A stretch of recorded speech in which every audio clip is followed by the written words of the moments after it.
Hey, Bills Mafia. We know there's only one topic every day. All Bills, all the time. And now Matt Bovee and Sal Capaccio are going really deep, talking Bills all year long, because it's always game day in Buffalo.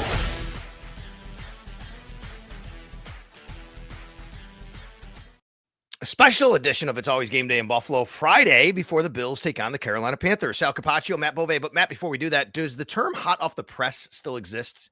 Not really. I mean, it exists. It doesn't really mean anything anymore, like hot off the printing press, which is why the term, here's another little minor thing. When you hear somebody say they film something, 99% of the time they don't film anything anymore because you're not recording on film. Like that is a phrase because you're putting something on film. I mean, unless you're making like a very, very high budget movie, really nobody is filming anything. They are recording anything. So why? What's hot off the press? Hot off the press, everybody.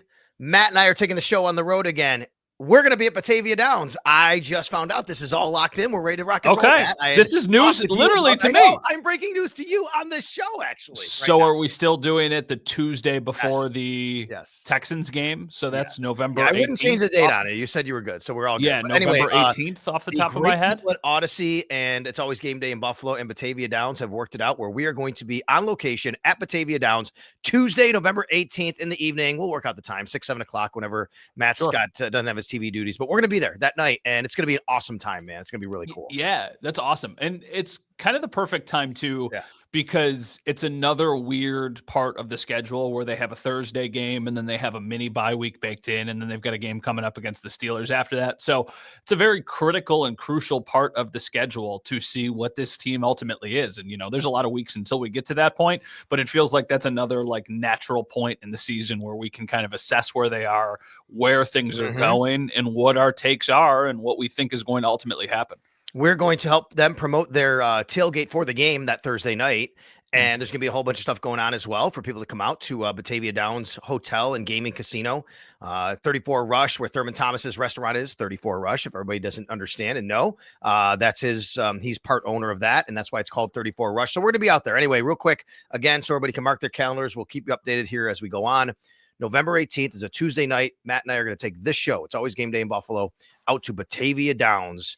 Batavia Downs Gaming and Hotel. So it's going to be really cool. So I always love when we can take the show on the road. It's cool when you get to chat with people, Bills fans, people who listen. It's just an awesome kind of experience to talk about something that we're all really passionate about, right? Like this is what we do for a living, but we're both really, really passionate about it. And we love meeting other people who share that same passion. No doubt. And we'll have some giveaways, and we'll have a chance for you to interact with us and come up and ask questions like we did at our other on-location events as well. Okay, the other thing that was breaking today, but Matt, no surprise to you. You know this already. Taylor Rapp's going on injured reserve. Sean McDermott comes on his weekly radio program with me on WGR on Friday, and he said today that Taylor Rapp will go on injured reserve. And now we know that the Bills' safety will be out at least 4 games. We've already talked about the fact that Jordan Poyer could already be signed to the 53-man roster. I think this almost seals it that Jordan Poyer will be signed to the 53-man roster. The question, I guess, would only be, would it be this week or next week or the week after, because he has 2 elevations left, and you could play some, roster gymnastics, if you will, but it seems like it's going to be Jordan Poyer. However, there is a guy named Jordan Hancock still on the roster, and I wonder if he starts to get a little bit of time here. Yeah, it's interesting. I would imagine what they do, at least in the short term, is I would bet Zion Logue gets a spot on the 53, so he could be elevated this week, or not elevated, so he could play this week because they're out of practice squad elevations with him. The other layer to this all is Max Hairston, which we will, of course, get to. I think it's Jordan Poyer's job. I think that they know and they can expect what Jordan Poyer is going to be. I would agree. Listen, you've got an Andy Dalton-led Panthers team. It feels like this would be a situation you could throw Jordan Hancock into and say, okay, let's see what he can do. I don't think they're going to do that, though. I think that they're going to play Jordan Poyer, and they're going to go with hey, you could get yourself to, it's not a coincidence, or maybe it is a coincidence, that when Jordan Poyer came into the game against the Falcons, the defense was substantially better. And that's not just about one player, and it's not just about him. But there is something to be said about all of these issues this team has had. The tackling issues, being in the wrong spot. Those aren't really things you need to worry about with Jordan Poyer. What you need to worry about is that he is not as fleet of foot as he once was. He's not as athletic as he once was. but he's really, really smart and he really knows the defense. And I do think Agreed. that could be beneficial. Agreed. I said on the radio the other day that what he did last week when he went in against the Falcons, I actually think he kind of settled the defense down a little bit, right? Like it seemed like there was just a presence there about him that you knew he was back there. And sure, I mean, if he gets beat over the top, fans and media are gonna be like, well, there you go. It's Jordan Poyer now, who's not as athletic. But he understands how to play this defense. He can settle things down from a standpoint of being smart and a leader back there. And I think there's value to that. So it looks like Jordan Poyer will be the guy going in for Taylor Rapp. What does that mean for Taylor Rapp later? We'll see. Sean McDermott said it is an injury that goes back to something he's been dealing with since training camp. That being said, now, as you said, Zion Logue probably gets a spot on the 53 because we also know, as Sean McDermott said, Daquan Jones will not play now. That's not a surprise. Week to week, but Daquan Jones and Josh Palmer both won't play. I'm going to throw up the injury report here that we had from Thursday on your screen. Yep. Watching on the video side, we don't have the Friday complete, chart from the Bills. We do know it, so I'll just give you the Thursday. It's not going to be any different except for that we'll tell you what's going on. Daquan Jones and Joshua Palmer and Taylor Rapp won't be playing in this game. So if you look at it right there, that DT next to Daquan Jones, Matt, they only have 3 DTs on the roster, and that includes Larry Ogunjobi, who's coming back this week. Which is why I feel like Zion Logue makes sense. And I also think, if they put Poyer on the 53, you could also elevate Jordan Phillips if you wanted another defensive tackle in this game, or there's a lot of roster for the 3 that you're talking about, Daquan Jones, Josh Palmer, and then Taylor Rapp. Taylor Rapp, I think, has struggled this season, and maybe a lot of that has to do with this lingering knee injury that we've talked about. Yeah. Josh Palmer, I'm interested to see what an entire game without him is going to look like. I'm a bit concerned for the Bills offense because of that. But I also do think Dalton Kincaid, who is on the injury report, is trending in the direction of playing. We thought there was a chance he could play in Atlanta. I feel like they're just kind of being overly cautious with this oblique injury, but I'm expecting him to come back. So, for the offense, I still think that's a net positive of Palmer out, Kincaid in.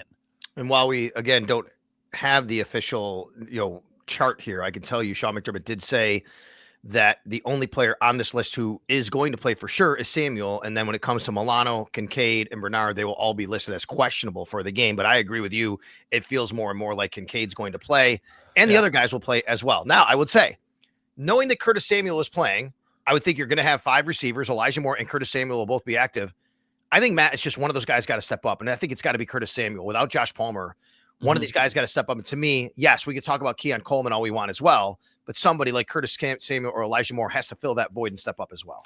Yeah, you're probably right. I think that maybe they'll use a little bit more of Tyrell Shavers just because if they think that he's more of a better boundary option. That's the one problem with the way that there's a couple problems with the way the receiver room is constructed, but there are a couple guys who just do things too similar to another guy. Like I think Curtis Samuel and Elijah Moore are a bit repetitive, and Khalil Shakir, you really like inside in the slot. So you're probably not doing too much there.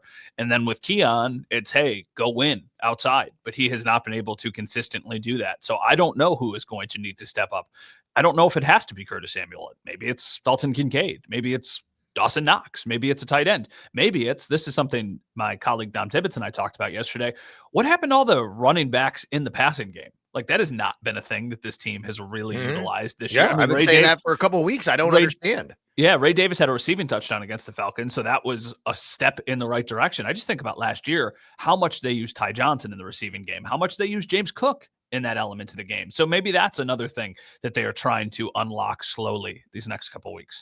Yeah, and obviously if Dalton Kincaid can play, that would really help this team because they are a team that needs to start winning a little bit earlier in the down. He is a guy that can do that for this team a little bit more often, I think, than what we've seen from a Keon Coleman or other guys around the roster, which is kind of what hurt them against the Atlanta Falcons for sure. So we'll see if Dalton Kincaid plays. Matt Milano, Terrell Bernard, they'll be questionable as well, and getting them back will be a big boost. But we need to talk about also the additions of the 2 guys they have, Michael Hoecht and Larry Ogunjobi, and what that means for the defensive line and I guess even linebacker group, because Hoecht can play on the second level. So what do you expect from Larry Ogunjobi? Let's start with him. What do you expect as far as his role, how much he'll be integrated, and how much an impact he'll have?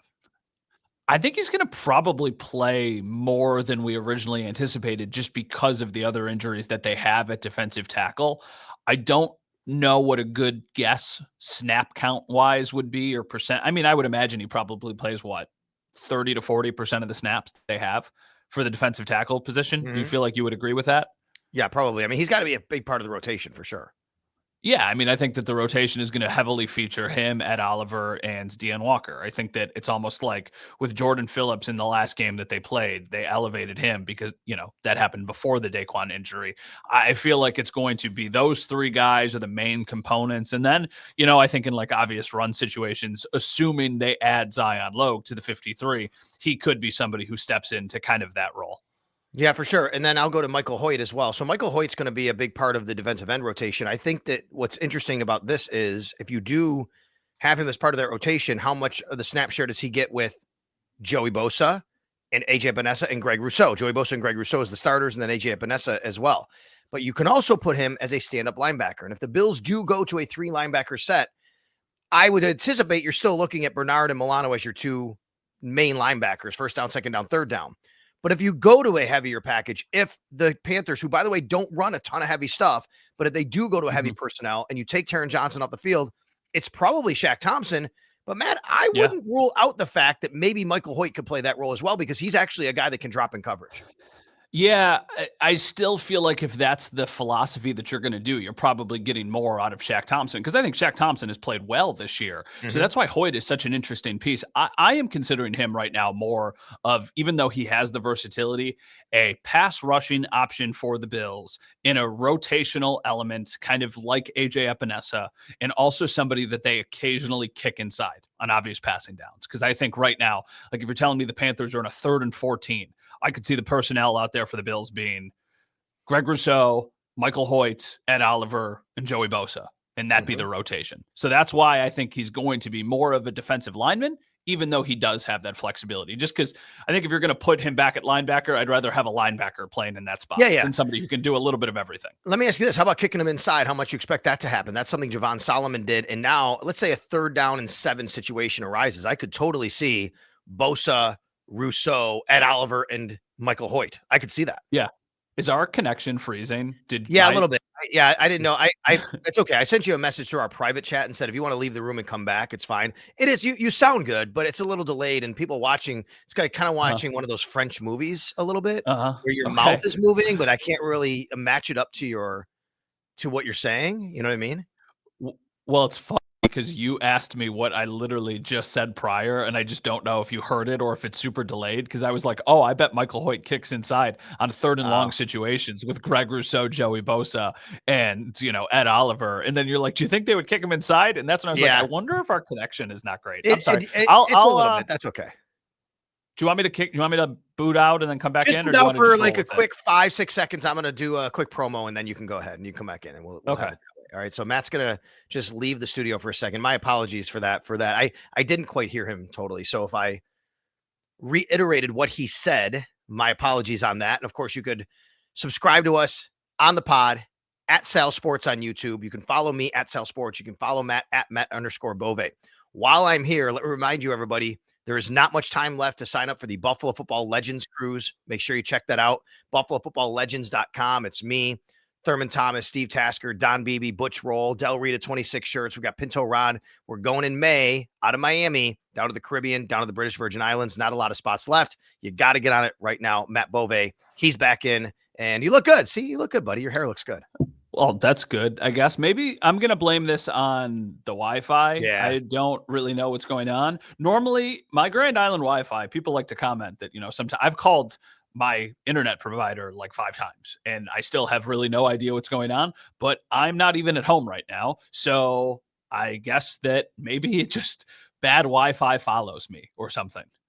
That's okay. It could be on my end as well, but either way, we're glad we have Matt here and you sound fine. So hopefully everybody who's listening on the audio side understands. And like I said, apologies for reiterating what you said and sounding like I wasn't actually listening to what you said, but I agree with you. Okay. I agree with you though, that we are on the same page. You could see, remember when the Giants would run like the NASCAR package, they would call it with those guys up front. That's something you could see from the Bills. I do think the Bills have very much been looking forward to getting Michael Hoecht back for this very reason, which is moving him around the board. And I it's most likely he's only going to play defensive end, not linebacker, but he does have that flexibility and ability. And especially in a pinch, if you do have an injury and suddenly Shaq Thompson has to play will linebacker and then Dorian Williams, someone like that, you say, well, instead of putting him as your third linebacker, you do have Michael Hoecht who's back there. So it looks like the Bills, getting Hoecht and Ogunjobi back is going to obviously benefit them, but we don't know yet about Max Harrison. Now, I can't imagine he's going to be playing in this game.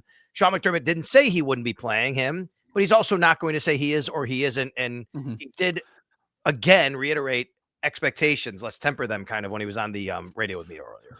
But let me ask you this. Because he didn't rule it out and because they have been a little coy about Max Harrison, as he has been, like somebody asked Max, do you anticipate to play on Sunday? And he was like, I'll play whenever they want me to play. I just want to do what I can to help my team. Like a very professional answer from him, which I understand. You think there's a chance we see him against the Chiefs? Because I do. I did not think quickly, that, but next week, yep, I do. That's what I'm thinking. Like, I didn't think that a week ago. I was like, okay, the Dolphins game is the best case scenario.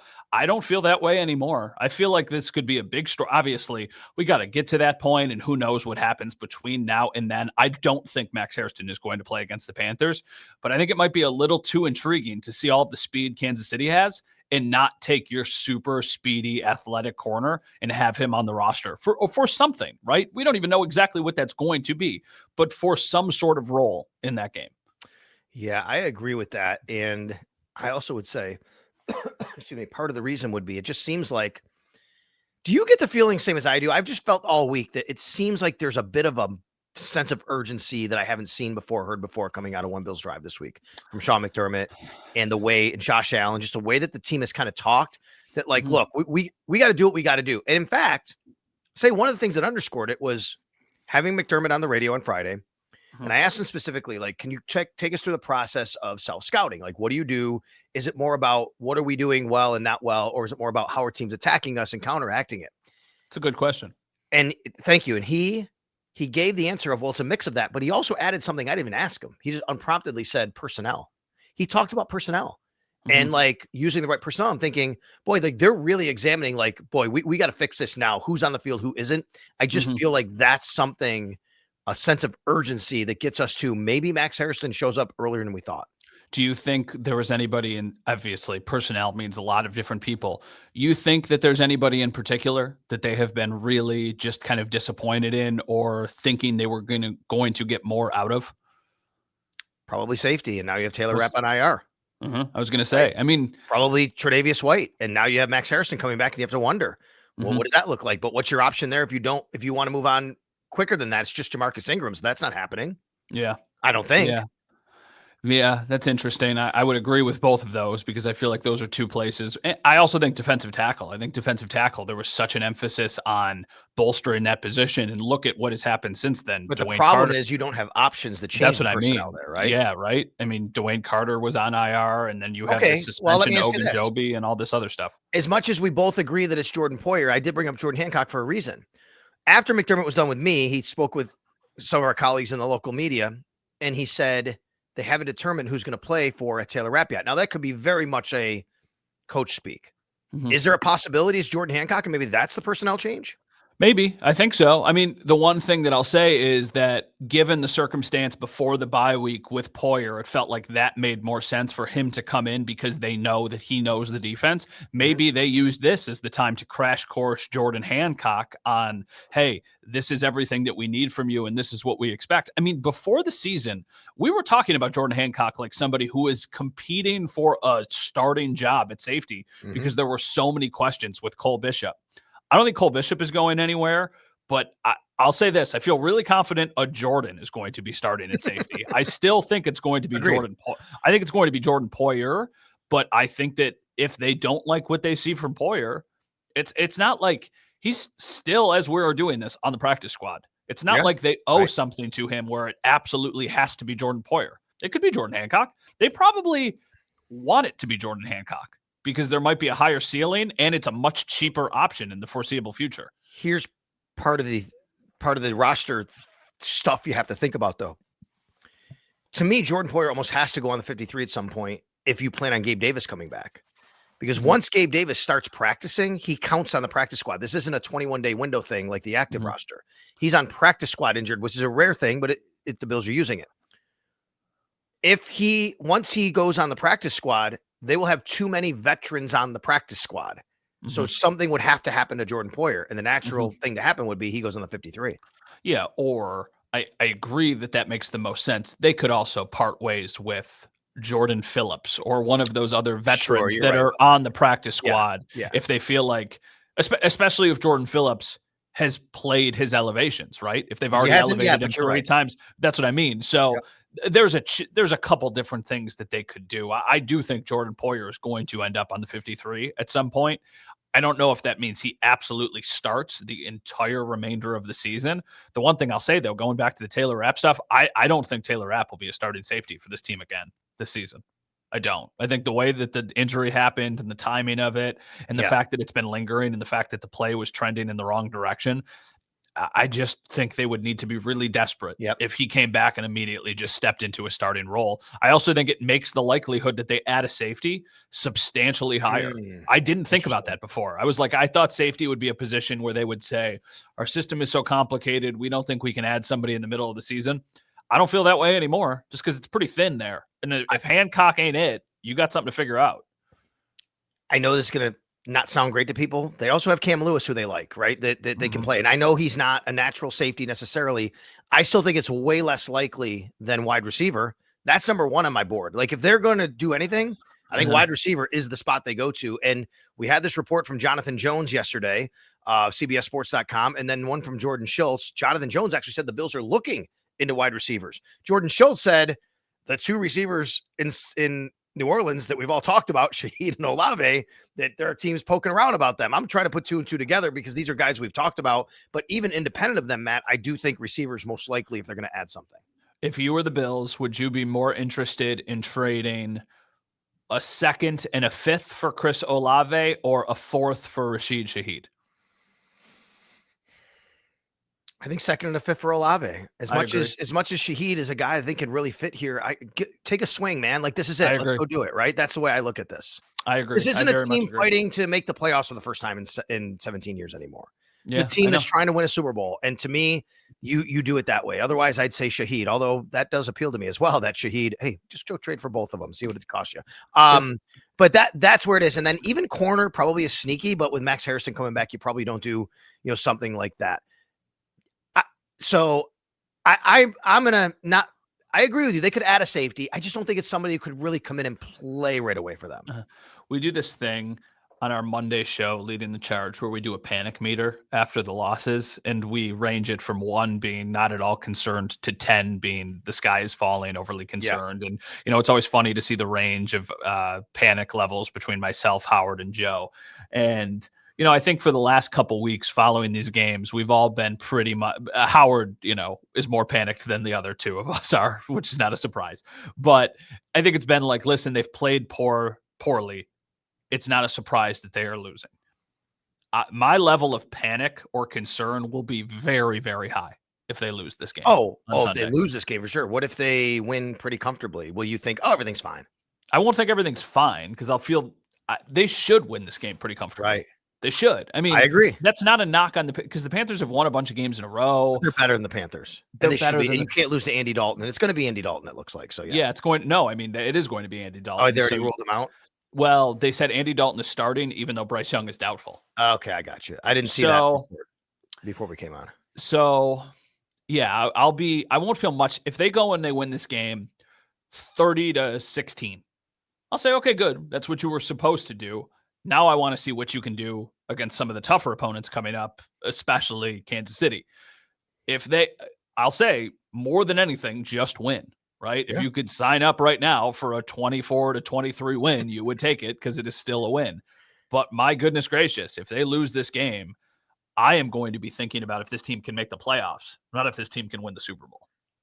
Well, I'll ask the question Sneaky Joe DiBiase asked me from our morning show this morning. When it comes to which side of the ball you're more concerned with and you feel more comfortable and confident about going forward, if either is a win, would you feel more comfortable in this team if they won this game 41-30 or if they won this game 20-13? 41-30. See, I take it the other way. I don't. If the Bills defense plays well, I still have confidence the offense eventually will play better because they have Josh Allen. If the defense gives up 31 to Andy Dalton and the Panthers, I'm not very, very happy or confident.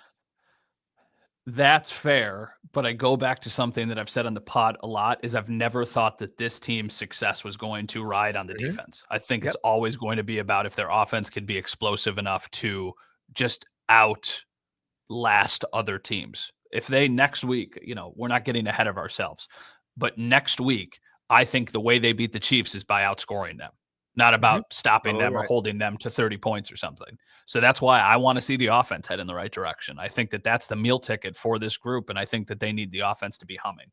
What you're saying in theory is right, because if the defense is just fine or pretty good and the offense eventually figures things out, that's what I think the ceiling for this team is, an elite offense with an okay to average defense.